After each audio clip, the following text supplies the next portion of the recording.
ನನ್ನ ಹೆಸರು ಮಂಜುನಾಥರಾವ್ ಜಾಧವ್, ಕಾಚಗೊಂಡನಹಳ್ಳಿ ಗ್ರಾಮ ನಮ್ಮದು, ಭದ್ರಾವತಿ ತಾಲೂಕು, ಶಿವಮೊಗ್ಗ ಜಿಲ್ಲೆ. ನನ್ನ ಹೆಸರಲ್ಲಿ 3 ಎಕರೆ ಜಮೀನಿದೆ.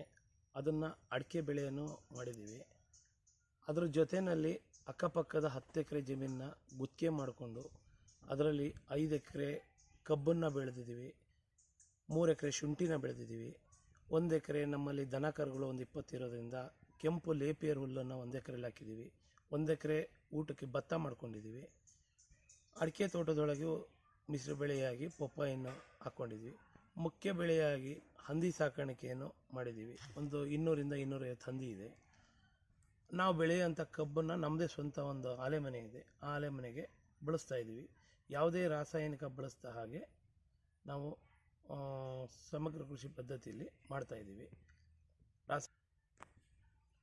ನಮ್ಮ ಹೆಸರಲ್ಲಿ 3 ಎಕರೆ ಅಡಿಕೆ ಬೆಳೆ ಇರೋದನ್ನು ನಾವು ಯಾವುದೇ ರಾಸಾಯನಿಕ ಬಳಸ್ದ ಹಾಗೆ ಹೊರಗಡೆಯಿಂದ ಸ್ವಲ್ಪ ಕೆಂಪು ಮಣ್ಣನ್ನು, ಆಮೇಲೆ ಕೊಟ್ಟಿಗೆ ಗೊಬ್ಬರ, ಆಮೇಲೆ ಮುಖ್ಯವಾಗಿ ನಮ್ಮ ಹಂದಿಯಲ್ಲಿ ಬರುವಂಥ ಸ್ಲರಿಯನ್ನು ಅದು ಡ್ರಿಪ್ಪು, ಸ್ಪ್ರಿಂಕ್ಲೇರ್ ಮೂಲಕ ಅಥವಾ ಕಾಲುವೆ ಮೂಲಕ ಕೊಟ್ಟು ಅದನ್ನು ಅಡಿಕೆ ಬೆಳೆಯನ್ನು ಬೆಳೀತಾಯಿದ್ವಿ. ಯಾವುದೇ ರಾಸಾಯನಿಕ ಬಳಸ್ದಾಗೆ ಬೆಳೀತಾಯಿದ್ವಿ. ಈ ರೀತಿ ಹೊರಗಡೆಯಿಂದ ಈ ಥರ ಕೆಂಪು ಮಣ್ಣನ್ನು ತಂದು ಅದನ್ನು ಹಾಕಿ ಯಾವುದೇ ರಾಸಾಯನಿಕ ಬಳಸ್ದಾಗೆ ಮಾಡ್ತಾಯಿದ್ದೀವಿ.